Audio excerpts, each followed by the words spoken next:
आदरणीय दिदीबहिनी तथा दाजुभाइहरू, आज विश्व कोरोना भाइरसको महामारीबाट आक्रान्त छ र यसका विरुद्धको लडाइँमा सरिक छ र त्यसका विरुद्ध हामी पनि लडिरहेका छौँ। यसै क्रममा मुलुक 62 दिनदेखि लकडाउनमा छ। कुनै मानवीय क्षति नहोस् भन्ने हाम्रो अथक प्रयासका बावजुद यसबीचमा नेपालभित्र हाम्रा 3 जना नागरिकको दुःखद निधन भएको छ। उहाँहरूसहित कोरोना भाइरसद्वारा स्वदेश तथा विदेशमा भएको मानवीय क्षतिप्रति दुःख व्यक्त गर्दछु र शोकाकुल परिवारजनमा म गहिरो समवेदना व्यक्त गर्दछु। बन्दाबन्दी आगामी जेठ 20 गतेसम्म जारी छ। यसले गर्दा हाम्रो समग्र अर्थतन्त्र र सम्पूर्ण देशवासीमा पुग्न गएको अप्ठ्यारोप्रति सरकार गम्भीर र संवेदनशील छ। कोरोना महामारीबाट जनतालाई मुक्त गर्ने, यसबाट सृजित सङ्कटबाट मुलुकको अर्थतन्त्रलाई रक्षा गर्ने र रोग तथा भोगबाट आफ्ना जनतालाई जोगाउने कामलाई सरकारले आफ्नो प्रमुख दायित्व ठानेको छ।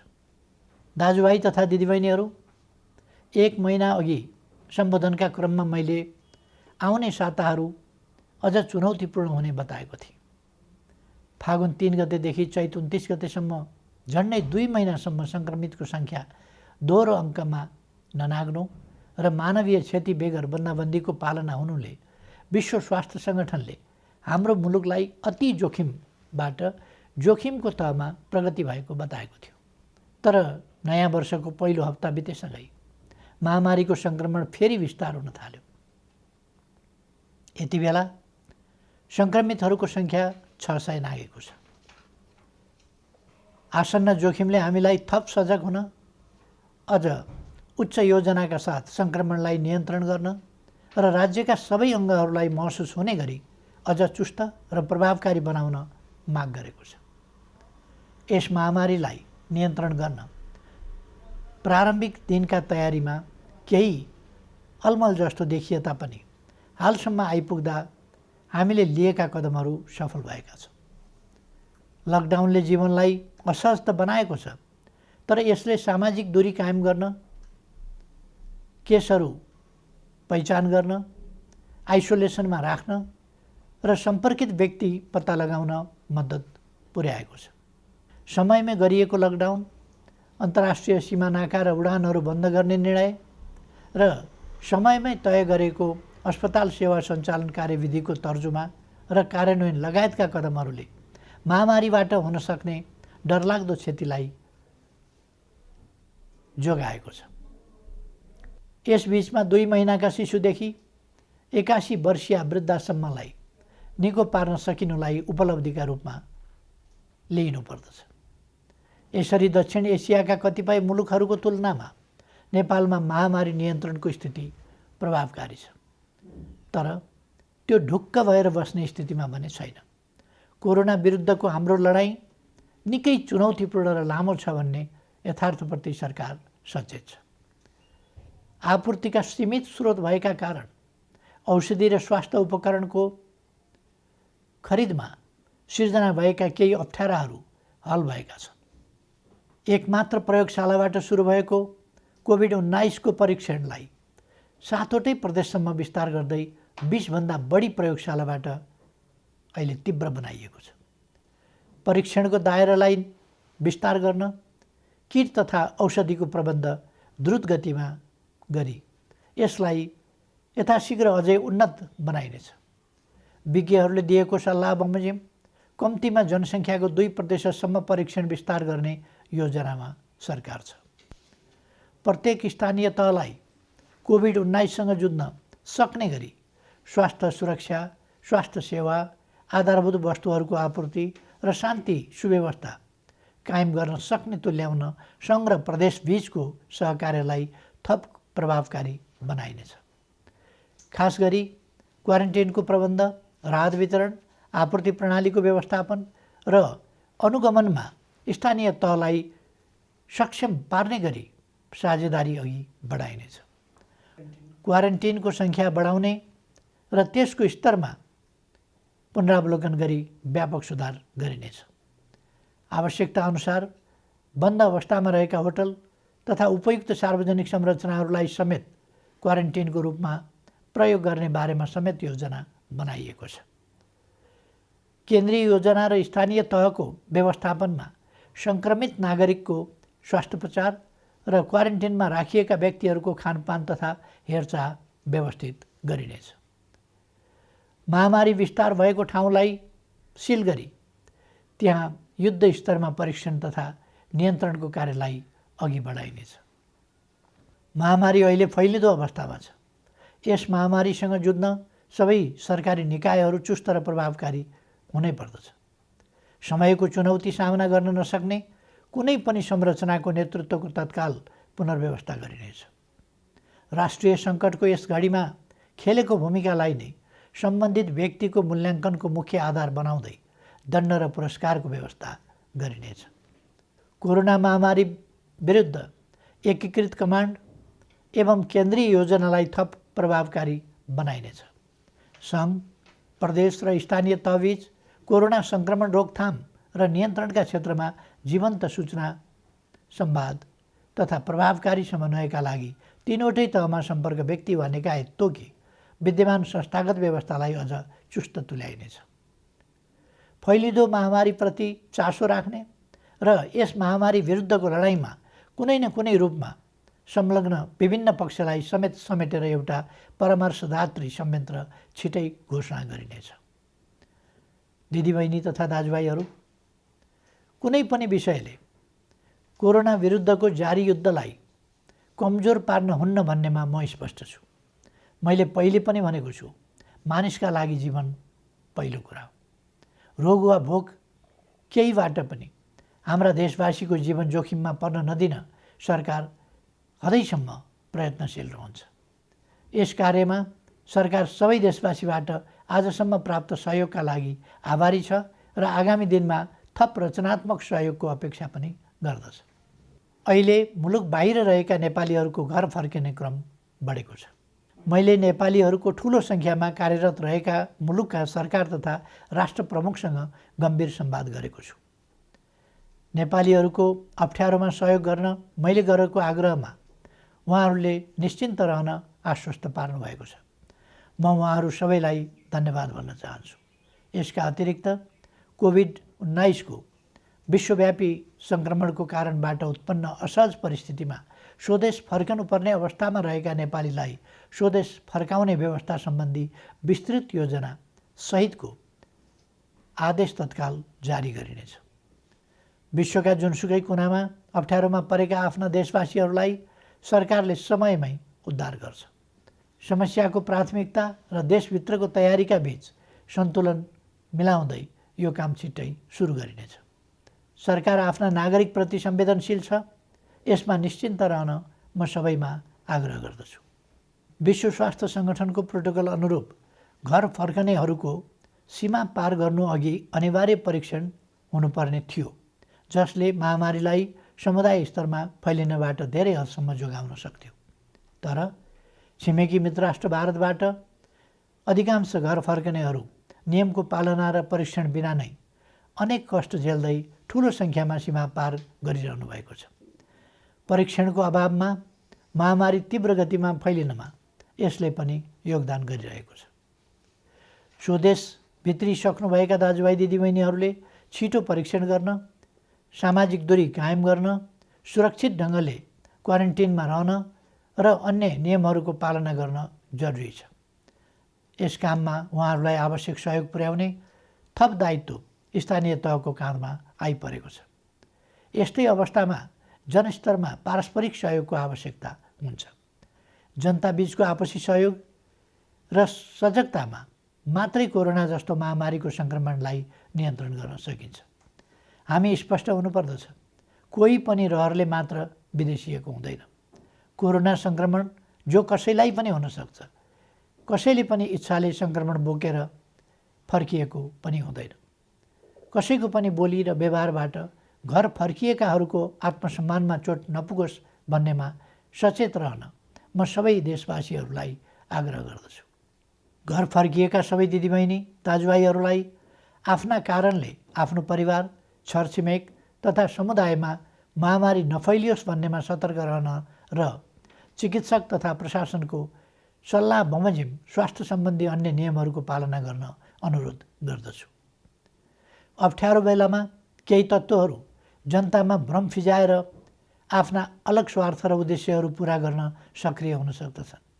यसरी जनतालाई भ्रमित गर्दै समाजमा असन्तोष फैलाउन उद्धत गैर जिम्मेवार तत्त्वहरूको बहकावबाट सतर्क रहन समेत आह्वान गर्दछु। विश्वव्यापी प्रवृत्ति र हाम्रो मुलुकमा त्यसको प्रभावलाई हेर्दा यस महामारीको सङ्क्रमण अझै केही अवधि जारी रहने देखिन्छ। समुदायमा सङ्क्रमण थप विस्तार हुन नदिन आवश्यक सावधानीका साथ केही नयाँ कदमहरू चालिनेछ। महामारीका कारण माध्यमिक शिक्षा परीक्षा एसईई सञ्चालन हुनुभन्दा 2 दिन अगाडि स्थगित गर्नु परेको थियो। यो परीक्षा सञ्चालन हुन नसक्दा लाखौँ विद्यार्थी अहिले अन्यलमा छन्। अहिले तत्काल परीक्षा सञ्चालन गर्न सकिने अवस्था पनि विद्यमान छैन। तसर्थ एसईईका परीक्षार्थी विद्यार्थीहरूको सिङ्गो शैक्षिक वर्ष खेर जान नदिन शिक्षा, विज्ञान तथा प्रविधि मन्त्रालयले छिट्टै आवश्यक प्रबन्ध मिलाउनेछ।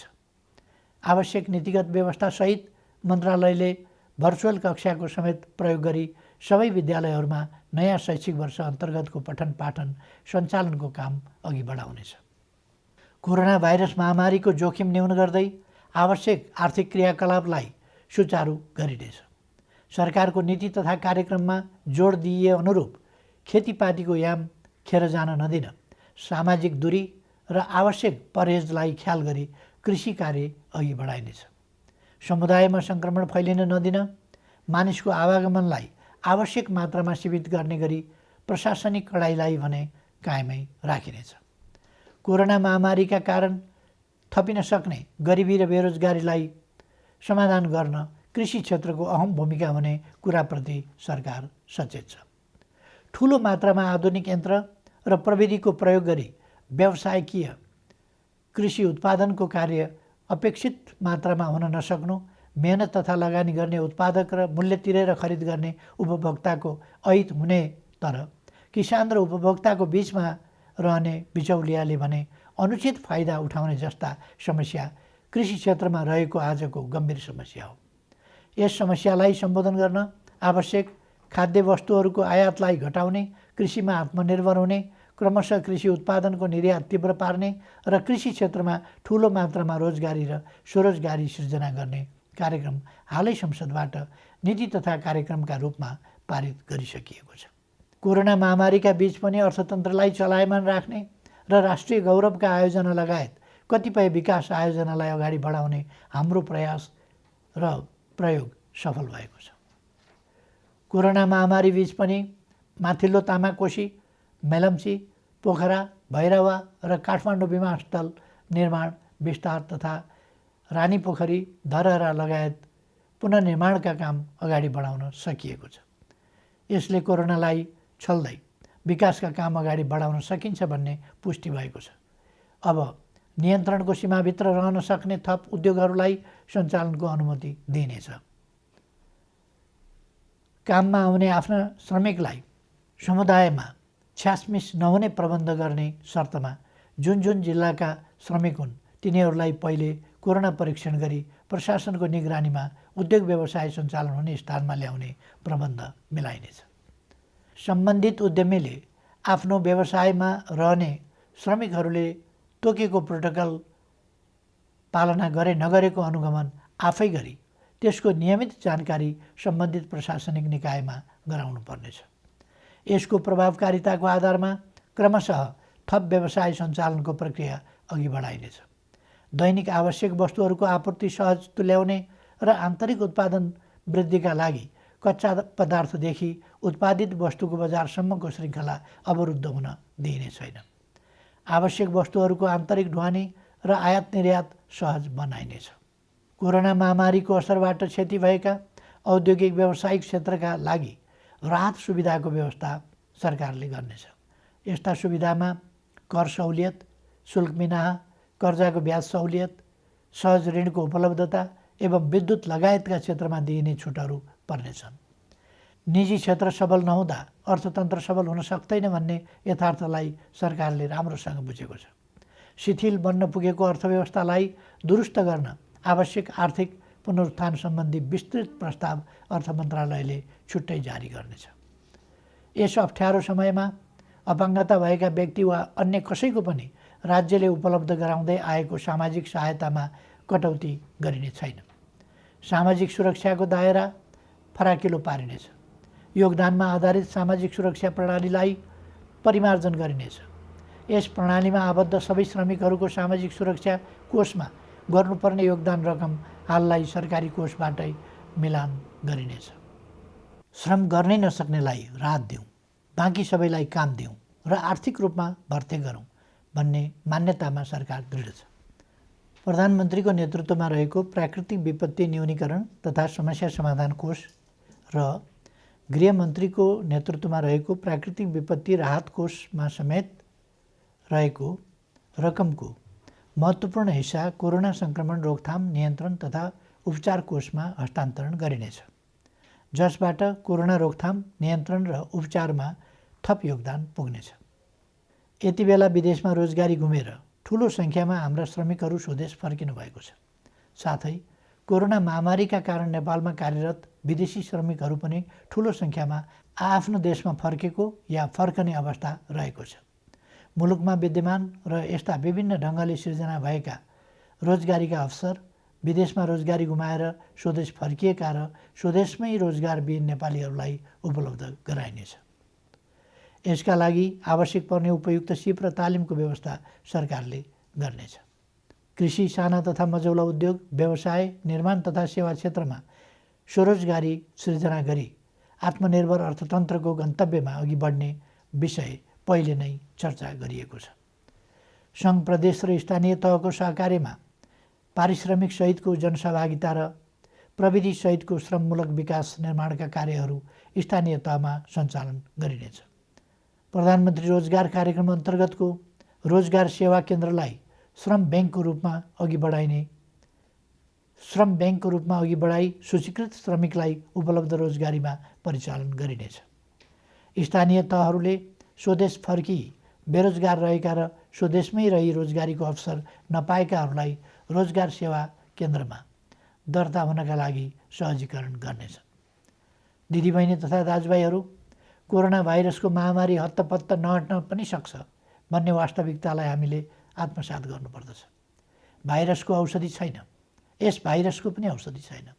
विज्ञहरू भनिरहेका छन्, यस भाइरसका विरुद्धको नयाँ खोप पत्ता नलागेसम्म यस महामारी विरुद्ध नियन्त्रण गर्ने उपलब्ध उपाय भनेकै हाम्रो आनीबानी र आहार विहारमा आवश्यक सतर्कता अपनाउनु हो।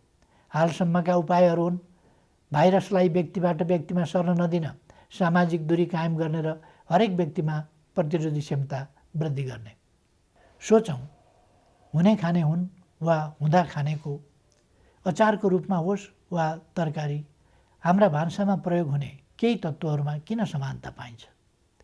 किनकि त्यसमा औषधीय तत्त्व छ। हाम्रा पूर्वजहरूले हजारौँ वर्ष अगाडिदेखि गहिरो अनुसन्धान गरेर प्रचलनको रूपमा अगाडि सारेका, हाम्रो भान्सामा प्रयोग हुँदै आएका ती औषधीय तत्त्वले रोगको प्रतिरोध क्षमता बढाउन बल पुर्याइरहेका छन्। तसर्थ निरोगी नेपाल निर्माणका लागि 5 कार्य गर्न आग्रह गर्दछु।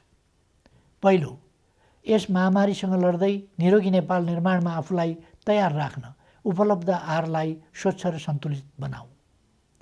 दोस्रो, लकडाउनको समयमा उपलब्ध फुर्सदलाई स्वस्थ रहन उपयोग गरौँ। शारीरिक र श्वास प्रश्वासको चुस्तताको लागि घरैभित्र व्यायामलाई निरन्तरता दिउँ। तेस्रो, भाइरस फोहोरमा रमाउँछ। आफ्नो शरीर र वासस्थान दुवैको सरसफाइमा एकदमै ध्यान दिउँ। चौथो, स्वस्थ रहनका लागि पर्याप्त आराम आवश्यक छ, यसमा ध्यान दिउँ। पाँचौँ, उच्च मनोबल कायम राखौँ। भय र त्रास, चिन्ता र आशंकाले रोगव्याधिका विरुद्धको लडाइँमा कमजोर तुल्याउँछ। कोरोना भाइरसबाट जीवन गुमाउनेको सङ्ख्या प्रतिशतमा हेर्ने हो भने हामीले सामान्य ठानेका मौसमी रुगाखोकीबाट मर्नेको भन्दा कम छ भन्ने त तथ्याङ्कले नै बताएको छ। नबोलौँ, हरेक चुनौतीको सामना गरेर नै मानव जाति आजको स्थानमा आइपुगेको हो। मानव जातिले सभ्यताको इतिहासमा असाधारण प्रतिकूलताहरूको सामना गरेको छ। हिमयुग जस्ता अनेक कठिन समय पार गरेको छ। औषधि र अस्पताल नै नभएको बेलामा समेत अनेकन महामारीहरूको सामना गरेर अघि बढेको छ। मैले पहिले पनि चर्चा गरेको छु, चुनौतीको सामना गर्ने, लडेको ठाउँबाट धुलो टकटकाउँदै उठ्ने र अघि बढ्ने नेपालीको चरित्र हो। हाम्रो आनीबानी र खानपिन ठिक हुँदा हामी जोगिन्छौँ र कोरोनालाई पराजित गर्न सक्छौँ। त्यसैले सकारात्मक सोच राखौँ। सरकारले यसलाई निरोगी नेपाल निर्माण अभियान भनेको छ। निरोगी नेपाल निर्माणलाई मूल स्वास्थ्य नीति बनाएको छ। प्रकृति मैत्री स्वच्छ जीवन प्रणाली प्रवर्धन गरी नेपालीको रोग प्रतिरोधी क्षमता वृद्धि गर्न निरोधात्मक कार्यक्रम सञ्चालन गर्ने नीति अघि सारिएको छ।